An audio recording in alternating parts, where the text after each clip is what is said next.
It's official. The Pittsburgh Steelers lost to the Baltimore Ravens last weekend in wild card action. Yeah, guys, unfortunately, the Steelers ending their season on a 5-game skid, but there were some positive moments this season as well. So let's recap it all. Let's hit it.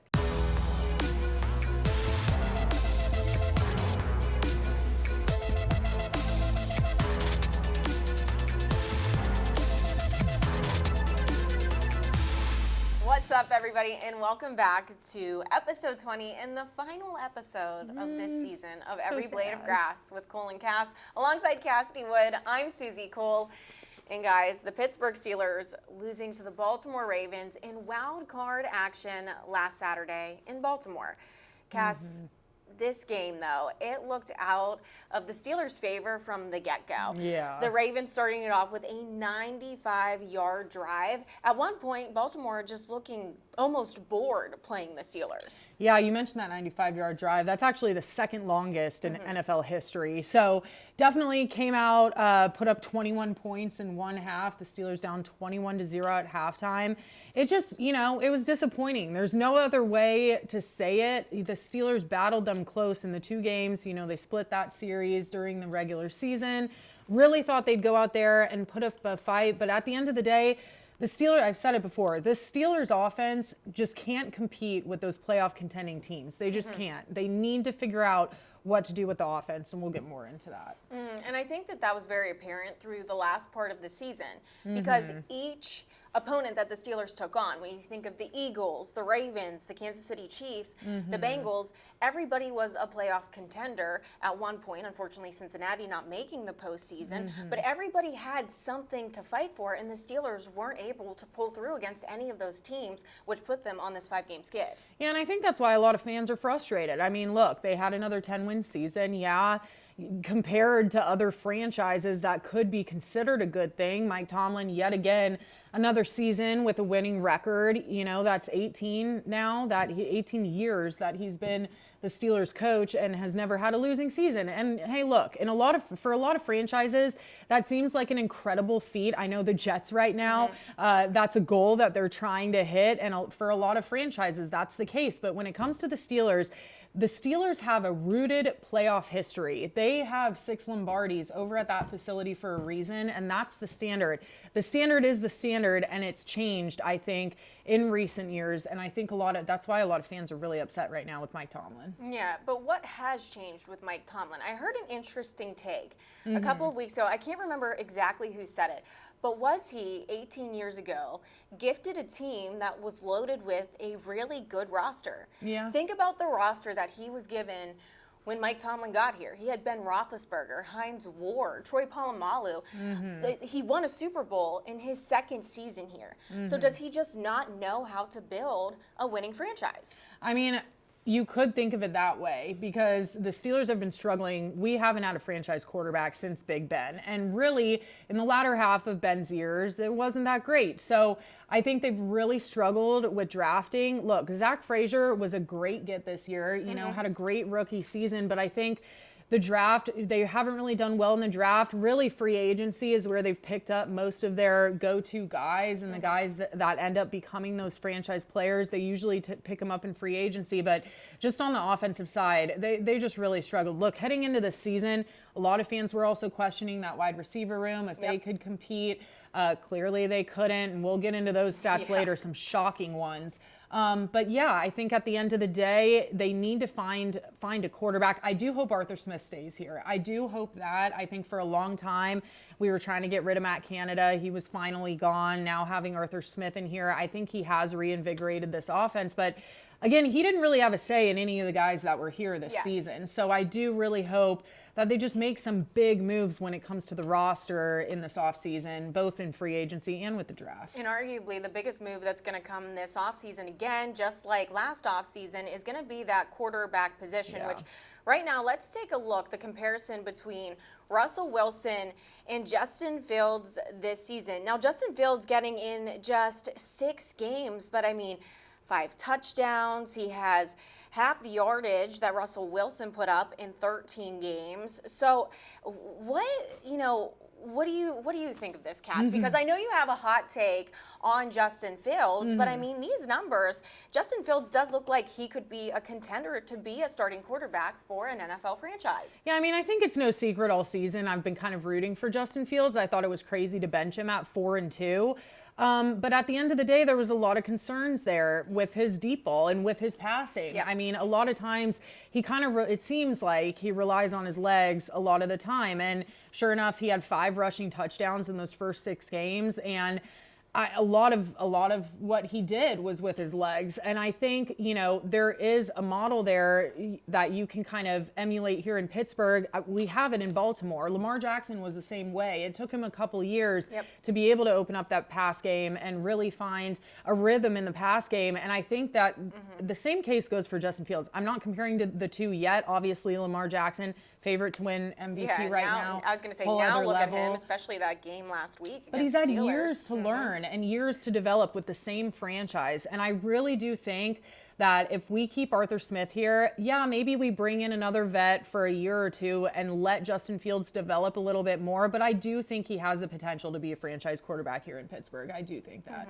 And I do think that Russell Wilson gave Pittsburgh a little bit of hope whenever he came back from that calf injury. Yeah. 6 games, 7 games into the season.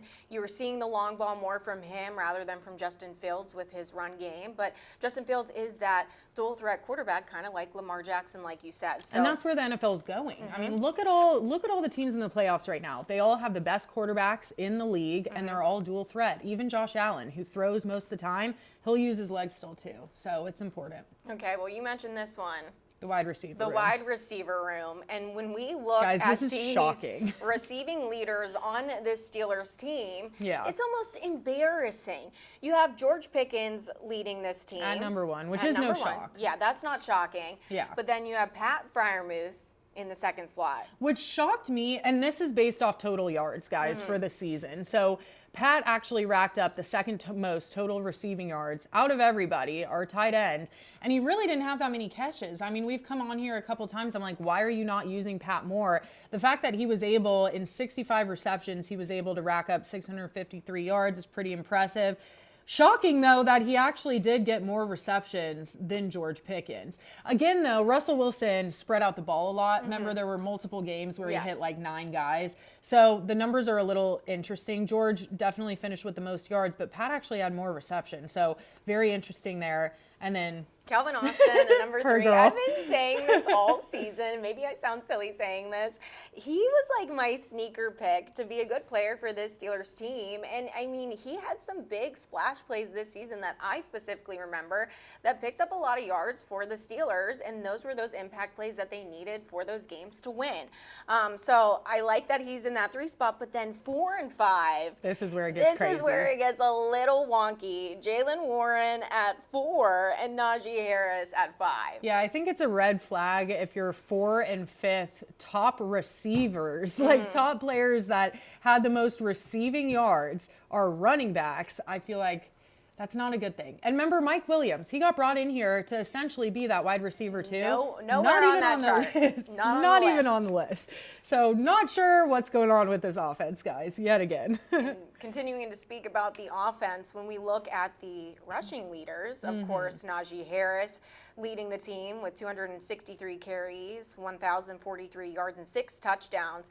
Jalen Warren behind him, significantly less carries, 120, not even half the carries that Najee Harris had, 511 yards, 1 touchdown. And then again, it gets interesting for this team because you see 2 quarterbacks slotted in those 3 and 4 holes. Yeah, I mean, just very interesting. Cordell Patterson came here to help out the Steelers' run game. He's at number 5. Doesn't really shock me that Justin Fields is at number 3. Just again, with how many times he's tucked it and run, like he does rely so much on his legs. Yeah. So it doesn't shock me that he's number 3. Having Russell Wilson at 4 is what is wild. Yes. I mean, that's But bad. I feel like that honestly happened in the last couple of games of the season because he was feeling so much pressure in the pocket that he had no other choice but to run the ball. I mean, there was that scary play against Baltimore where he should have slid when he was close to the end end zone Yeah. that he ran the ball. And that was a little bit, scary for everybody, but he was getting put in those positions where I think that's honestly why we're seeing him slotted at number 4 here. Yeah, that one really shocked me, though, still. I mean, yeah, they got to figure out this offense. Yeah, so the biggest takeaway from this season definitely, I think, would be figuring out that offense, what Arthur Smith could do with the pieces that he has in place now or whatever they pick up over the offseason. But, Cass, what did you really like from this team this season? What I really liked is how much all of these guys did seem to buy into the culture and, everything that is Pittsburgh. I mean, from Russell Wilson all the way down to the defensive side, every time you were in that locker room, you just felt like there truly was a camaraderie amongst this team and among these guys. But, I mean, Mike Tomlin said it this week. We felt like we were so much better set up this season to make a deeper run, and yet we finished with the same outcome. So everything needs to be looked at. Obviously, Russell Wilson's contract. Russell Wilson and Justin Fields both came here with 1 year left on their deals. They're both done, so they're both free agents. Yep. Najee Harris also is a free agent. His 4-year deal expires this year. George Pickens also just has 1 year left in his deal. There's been some, rigmarole with him at the end of the season. So it'll be very, very interesting for us to watch what happens in the next couple of months, because I don't know if any of those 4 guys are going to be here, So, I mean, it's really going to be interesting. But what I like the most is the camaraderie, I guess the things off the field, and hopefully we can fix the things that are on. What about you? I like the first 13 games of the season, right? Yeah. I think it showed a lot of spark and spunk from this city. It was definitely something that the city got behind, even whenever Justin Fields was under center. I think everybody was really excited about this team and what they could produce. However, maybe this is a twisted way to look at this. I think this season showed the holes that are truly on this roster and what the Steelers need to pick up in the offseason in order to be back to being that Super Bowl franchise or a playoff contending franchise at this point. So maybe it's more eye-opening going into this offseason, right? It's only been a few seasons without Ben Roethlisberger, but what does this franchise need? So I think in a weird way, this season was good because it showed the holes that really need filled on this roster. What I didn't like was the 5-game skid at the end. What is happening at the end of these seasons where the wheels just fall off and then you can't even make it past the wild card round? I mean, 6 consecutive playoff losses in that wild card round that now ties the Miami Dolphins for 6 games. So it's just not a good look. That's what I liked about the season, though, and that's what I didn't like. Yeah, and I agree with you there. They need to find a way to win football games in December. I mean, it's when you should be playing your most meaningful football is in December, and now 4 of the last 6 years, they've lost 3 consecutive games in that month going into the playoffs. So they just really need to figure out. They had such high highs and such low lows this season, I think, and they need to find a way to make it more consistent for the entire year, all 17 games. Yep. It's the last episode, everybody, so we don't have any predictions to make for our Steelers this week, unfortunately. Cry, sad tears. However, there's still a lot of the NFL season left, including the Super Bowl and some fun end-of-the-season awards that will be given out. So first and foremost, Cass, and I think after last weekend, we're both going to say the same person, but maybe I'm wrong. If you had to pick a league MVP right now, who would it be? It's tough, Suze, because I feel like right now everybody wants Josh Allen to win it. But, I mean, just Lamar Jackson. Watching the magic that he is producing so late in the season is just incredible. So I know both of them are favorites, but I really think Lamar Jackson's going to end up winning, especially if, the Ravens play the Bills this weekend, so we'll see who comes out on top, but especially if he wins that game. I was a Western New York girly for a little bit, so I do love me some Josh Allen and what he does for the Buffalo Bills. However, after last weekend's showing against the Steelers, unfortunately for us in the Steelers, I think I have to go Lamar Jackson, especially because you have to think about it. When the Steelers played the Ravens, when was the first game against them? In November? Yeah. We stacked our cards against Lamar Jackson, and the Steelers did end up pulling out that win, very close, all thanks to Chris Boswell that game. But Lamar Jackson wasn't playing football the way that Lamar Jackson is playing football now. And, he just was disgusting last weekend against the Steelers. So if I had to pick right now, after last week's showing and the way that Lamar Jackson has played the last couple of weeks, I'm picking Lamar Jackson for league MVP. Yeah. So this is another league favorite and particularly Steelers favorite award for the end of the season. Defensive Player of the Year. What do we think happens with it, Cass? Well, I know right now TJ is the favorite to win it. Now, we were kind of talking about this off camera a little bit earlier. You know, I don't know if maybe they're doing that because they know they kind of messed up last season, giving it to Myles Garrett, even though TJ was better in every statistical category. But if you just look at his stats this year compared to last year, it was a lot less. I mean, he's definitely on kind of the down slope. You know, last year he finished with 19 sacks, this year 11 and a half. I mean, he did increase the forced fumbles. He had those awesome punch outs that, you know, against the Raiders. Oh, that one got me so excited. He finished with 6 this year. So, but he did have a pick last year. So, I mean, when it comes to the sacks, though, I think that's especially with the position he plays, the way he plays it, that's kind of the stat everybody points to, and it was significantly less, especially in these last 5 games. You know, I think he had a great season. If you step back and look at the whole season, I think the beginning and the middle of the season, he was having a TJ Watt year. I think maybe it sloped down a little bit at the end of the year, but also there were unofficial reports that he might have been battling a pec injury. So he could have honestly been injured in those final 5 games. I don't know. I do know he's still the favorite right now. And obviously, as a hometown, you know, Steelers girly, I'm hoping for his sake that he does win it. But another guy that was just such a splash player on the defensive side this year that we had to face twice in Trey Hendrickson for the Bengals. I mean, he is just having an amazing year. So it wouldn't shock me, you know, if he gets it either, to be honest. And another favorite, a sneaker, and you know I always like the sneaker picks, this Patrick Surtain, the quarterback for the Denver Broncos, a big reason as to why they made the playoffs for the first time in 9 years. He's been playing great ball this year, but the weird thing is his stats don't really show for how well he's playing for his team to make this postseason push, which was something that we talked about before this show as well. When you he just shuts them down there. And when you have the stats, I mean, I feel like that's what everybody gets hooked on, right? However, don't put it past anybody to pick somebody not for the stats, because maybe that's what happened with Myles Garrett last year. Yeah, and Myles Garrett still is one of the favorites. It wouldn't, you know, but it actually would shock me if they gave it to him. I just don't think he's going to win it back-to-back years like that. So, you know, we'll see. We'll see. I mean, my fingers are crossed for TJ. Like I said, wouldn't shock me if we'll Trey keep our fingers Hendrickson crossed for TJ Watt. Yeah. Okay, last but not least. Some important dates. Well, we got to do our Super Bowl takes. Oh, yeah. Our Super Bowl takes, which we gave you our producer, Kate's Super Bowl take last week. If you guys remember me saying this, Kate picked the Lions taking on the Baltimore Ravens, which after last week's showing, honestly, they proved to be Super Bowl contenders. Do they get past the Buffalo Bills this week? Only truth and time will tell. Yeah. Only truth and time will tell, people. However, if you had to pick a Super Bowl right now, it's happening tomorrow, who's going at it? Are we doing winners too, or just like what 2 teams are going to be in it? How about let's do both the teams and then pick a winner? Sure. Might as well. It's our last episode. When else are we going to be able to make picks? We can't be on Twitter, but sure, go ahead.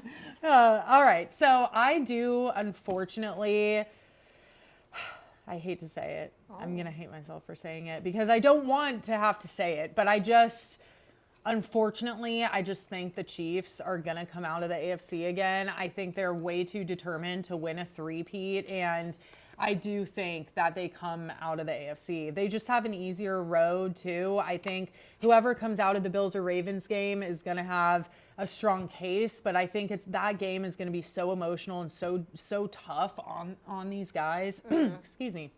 I just think the Chiefs have a little bit of an easier road, and I think they come out of the AFC.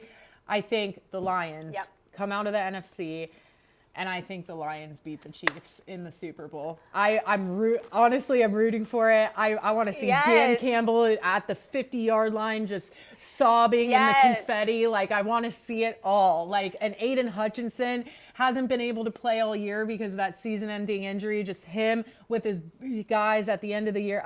There's just so many storylines there that I'm really rooting for the Lions. We're twins today because that was my pick as well. I do think now if the Bills and the Chiefs go at it before the Super Bowl, that's going to be a heavily emotionally charged game. Yeah. But I still think the Chiefs come out on top because they are going to be determined to go for that three-peat. Yeah. However, they're going to make it there, then they're going to go against the Lions. And I think with what the Lions have on the line, I mean, this playoff push for them, it means something to this franchise, something to this city. The Lions are going to come out on top. Yeah, and Ben Anderson has just been incredible too. So just play calling for them. So I do think the Lions win, and fingers crossed they do, because that would be so fun. We just made our predictions for the season, what will happen in the Super Bowl, our MVP pick, our Defensive Player of the Year pick. However, ladies and gentlemen, this is our producer, Kate Hall, first and foremost. Yes, so this is Kate. We've The been lady talking behind all the about magic. her all season. She's come out for our Yes. birthdays. Her birthday's also coming up soon. But she has some fun for us, okay? Yes. We made, if you go back to the first episode, which if you do, we're sorry. But also, you can go back to it. Very we different started, from- yes, we're very different from then, now, however you want to phrase that. Yeah. However, we started making predictions for this season. Kate has put together those predictions, and she says one of us is going to be very angry. But like, I don't know. I don't get angry, so it's probably not me. I know. So we'll see. Anyways, Kate, take it away with how you want to do Yes. this. Let's see what we got. Okay, so we started that full screen in week 5 with the Cowboys game when we started going through. You picked your Yes. winner, the score of the game, the over/under, and then anytime touchdown scores. Yeah. So I broke it down into categories. It is important to keep in mind though that we skipped the bye week and we didn't do Okay. a show for the Chiefs game because we had our little fun Christmas break. Okay. So it's out of 13 these categories. Okay. Out of 13. Don't Yes. look. So Okay. for picking the winner, Miss Suzanne, you picked correct 8 times out of 13. Wow. Cassidy, you picked correct 8 times out of 13. Okay. I said we're twins. And then we are. for the over/under, you picked 3 times correctly, 3 out of 13. I'm a gambling gal, guys. What can I say? What can I say? And then Cassidy, you were also 3 times out of 13. Okay. Okay. Wow. Round of Yes. Thank you, Leanne. That's You like behind the camera. 25%. Uh-huh. For touchdown scores, you picked 5 correct. Yay. Okay. I didn't do the doubles because that wasn't fair when you two were throwing doubles at each other. Oh yeah, no. So you just picked 1. You also picked 5. What the heck? We share a brain. So This this is in why the same I said skull. off camera to them, I was like, this was frustrating to me because there wasn't a clear winner. Okay. So I had to come up with a tiebreaker. I love I tiebreakers. I didn't do the score because sometimes you guys were saying the Steelers are going to win by like 40 points. Yeah. That just never happened. So I went by who had the closest predicted score to what the actual score was. Ooh. So this is how it came down. Susie, for the Giants game, you predicted a 29-16 score, Okay. and the actual score was 26-18. Wow. Then Cassidy, Oh gosh. for the Commanders game, you picked a 27-25 score, and the actual score was 28-27. So by the differential, your differential was +5, yours was +3, so you won the tiebreaker. All right. Look, I learned about gambling all season, so I'm just learning more. Here we are. Oh my gosh, Congratulations. that's crazy though that we got everything, because we never said sometimes we would say the same, Yes. touchdown score But or we whatever, never say the but same score. Yeah. And I actually picked against the Steelers more than you did. Yeah. Because Cassidy was afraid to. Oh, but I did a couple times. I think what messed both of you up was the last 5 games. Yes. Well, and also at the beginning of the season, I know I said that the Steelers were going to go. It was like 10-7 or 11-6, and then at the halfway point, I changed my prediction because they were doing so stinking good To 12. to 12-5. And now I'm so mad because I swear I said 10-7 at the beginning of the season, and now it's like, why did I change that? Yeah. Why? I think I said 11-6 probably, right? Yeah. I forget. Anyway. Or maybe it was flipped between us. I don't know. But it was something like that, and then I changed it at the midpoint, and I'm Yeah. just angry with myself. But, it's okay. Oh my Oh gosh. my gosh, Guys, that yes, does this it. is it. Well, thank you so much for like joining us and hanging out with us once a week throughout the season. It didn't end the way we wanted it to, but we had some fun along the way. We had so much fun. We got to hang out with you each and every week. I made 2 best friends, and we got to hang out with Ian every Wednesday as well. Shout out to our Yes. videographer, Ian. Shout out to everybody who followed along all season long. Thank you so much from the bottom of our hearts. We love you. E-Bog for life. And Cass, last but not least. Guys, last towel throw. Let's hope I hit it. All right, here we go. I'll see you guys next season. Bye. Hopefully it's a little bit better.